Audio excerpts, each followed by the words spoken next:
ಕರ್ನಾಟಕವನ್ನು ಪೊಲೀಸರ ದೌರ್ಜನ್ಯಕ್ಕೆ ಪೊಲೀಸರ ದೌರ್ಜನ್ಯಕ್ಕೆ ಪೊಲೀಸರ ದೌರ್ಜನ್ಯಕ್ಕೆ ಬೇಕೇ ಬೇಕು ಬೇಕೇ ಬೇಕು ಬೇಕೇ ಬೇಕು. ಇವತ್ತು ಕನ್ನಡಾಂಬೆ ರಕ್ಷಣಾ ವೇದಿಕೆ ವತಿಯಿಂದ ನಿನ್ನೆ ನಡೆದಂತಹ ವಿದ್ಯಾರ್ಥಿಗಳ ಮೇಲೆ ಲಾಠಿ ಪ್ರಹಾರ ಏನು ಒಂದು ಭಾಳ ಅಮಾನ್ಯವಾಗಿ ಏನು ಪೊಲೀಸ್ ಅಧಿಕಾರಿಗಳು ಮತ್ತು ಮಿಲಿಟರಿಯವರು ಏನು ನಡ್ಕೊಂಡಿದ್ದಾರೆ ಅದನ್ನು ಖಂಡಿಸಿ ಇವತ್ತು ಕನ್ನಡಾಂಬೆ ರಕ್ಷಣಾ ವೇದಿಕೆ ವತಿಯಿಂದ ಪ್ರತಿಭಟನೆಯನ್ನು ಮಾಡ್ತಾ ಇದ್ದೇವೆ. ಕಾರಣ ವಿದ್ಯಾರ್ಥಿಗಳು ಒಂದು ನೀಟ್ ಪರೀಕ್ಷೆ ಪ್ರಶ್ನೆ ಪತ್ರಿಕೆಯನ್ನು ವಿರೋಧಿಸಿ ಏನು ಸಾಕಷ್ಟು ದಿನಗಳಿಂದ ಏನು ಹೋರಾಟ ನಡೀತಾ ಇದೆ, ಆ ಹೋರಾಟಕ್ಕೆ ಬೆಂಬಲ ಸೂಚಿಸಿ ಒಂದು ಸಂಸತ್ ಚಲೋ ಅಭಿಯಾನವನ್ನು ಹಮ್ಮಿಕೊಂಡಿದ್ರು.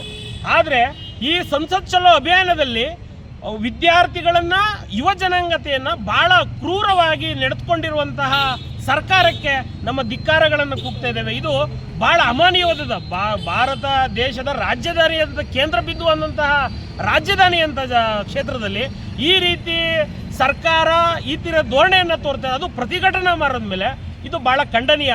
ಮತ್ತು ಇವತ್ತು ನೀವು ಈ ಪ್ರತಿಭಟನೆಯನ್ನು ಹತ್ತಿಕ್ಕುವಂಥ ಉದ್ದೇಶದಲ್ಲಿ ಮಾಡ್ತಾ ಇರೋದ್ರಿಂದ ಮುಂದಿನ ಸಮಾಜಕ್ಕೆ ತಾವೇನು ಸಂದೇಶವನ್ನು ಕೊಡ್ತಾ ಇದ್ದೀರಿ?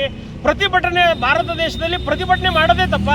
ಹಾಗಾಗಿ ದಯಮಾಡಿ ಇದನ್ನ ಕನ್ನಡಾಂಬೆ ರಕ್ಷಣಾ ವೇದಿಕೆ ಖಂಡಿಸ್ತದೆ.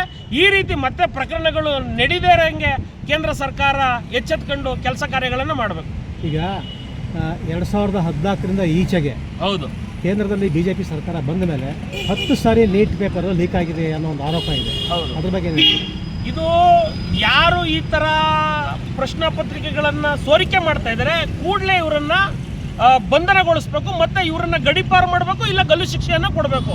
ವಿದ್ಯಾರ್ಥಿಗಳ ಭವಿಷ್ಯದ ಜೊತೆ ಯಾರು ಇಂಥ ಅವಿವೇಕಗಳು ಚೆಲ್ಲಾಟ ಆಡ್ತಾ ಇದ್ದಾರೆ ಇವರನ್ನ ಯಾವುದೇ ಕಾರಣಕ್ಕೂ ಇವರನ್ನ ಬಿಡುವಂಥ ಪ್ರಶ್ನೆ ಬೇಡ.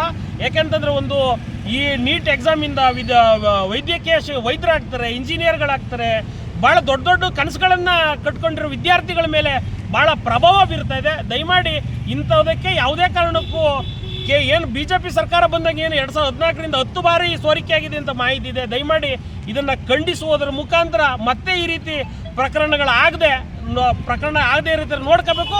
ಮತ್ತು ಇದನ್ನು ನೈತಿಕ ಹೊಣೆ ಹೊತ್ತಿ ಕೇಂದ್ರ ಸರ್ಕಾರದ ಶಿಕ್ಷಣ ಮಂತ್ರಿಗಳು ರಾಜೀನಾಮೆ ಕೊಡಬೇಕು ಅಂತ ಆಗ್ರಹ ಮಾಡ್ತಾರೆ. ಈಗ ದೆಹಲಿಯಲ್ಲಿ ನಿನ್ನೆ ನಡೆದಂತಹ ವಿದ್ಯಾರ್ಥಿಗಳ ಮೇಲೆ ಏನು ದೌರ್ಜನ್ಯ ಮಾಡಿದ್ದಾರೆ, ಅವರು ಪೊಲೀಸರ ಜೊತೆಗೆ ಗೂಂಡಾಗಳು ಸೇರ್ಕೊಂಡಿದ್ರು ಅನ್ನೋ ಆರೋಪ ಇದೆ.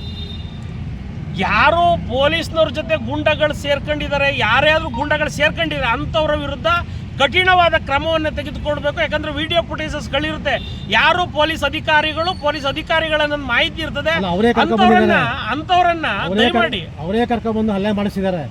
ಈಗ ಬೇಲಿನೇ ಎದ್ದು ಹೊಲ ಮೆದ್ಬಿಟ್ರೆ ಏನು ಮಾಡೋದು ಅಂತ ಪ್ರಸಂಗ ಆಗ್ತಾ ಇದೆ. ದಯಮಾಡಿ ಇದಕ್ಕೆ ರಾಜ್ಯದಲ್ಲಿ ಮತ್ತು ದೇಶದಲ್ಲಿ ಇದು ಜಾಸ್ತಿ ದಿನ ನಡೆಯಲ್ಲ. ಯಾಕಂದ್ರೆ ಯುವಕರು ಬುದ್ಧಿವಂತರಿದ್ದಾರೆ ಮತ್ತು ದೇಶದ ಬೆನ್ನೆಲುಬು, ದೇಶದ ಮುಂದಿನ ಒಂದು ಭಾರತವನ್ನು, ಮುಂದಿನ ದೇಶವನ್ನು ಮುನ್ನಡೆಸುವಂಥ ಯುವ ಪೀಳಿಗೆ ಏನು ಕಮ್ಮಿ ಕೂತಿಲ್ಲ. ಎಲ್ಲರೂ ರೊಚ್ಗೆದ್ದು ನೇಪಾಳ ಮಾದರಿಯಲ್ಲಿ ಏನು ಜನ ಪ್ರತಿಯೊಬ್ಬರ ಮನೆಗೆ ದಂಗೆದ್ದಿದ್ರು, ಅದೇ ರೀತಿ ಭಾರತದಲ್ಲಿ ಆಗುವ ಸೂಚನೆ ದಯಮಾಡಿ ಕಾಣ್ತಾ ಇದೆ. ಈಗಲಾದರೂ ರಾಜಕಾರಣಿಗಳು, ಅಧಿಕಾರಿಗಳು ಈಗಲಾದರೂ ಎಚ್ಚೆತ್ಕೊಂಡು ಈ ರೀತಿ ಪ್ರಕರಣಗಳು ಆಗದೇ ಇರೋ ರೀತಿ ಕಟ್ಟೆಚ್ಚರ ತಗೊಳ್ಬೇಕು.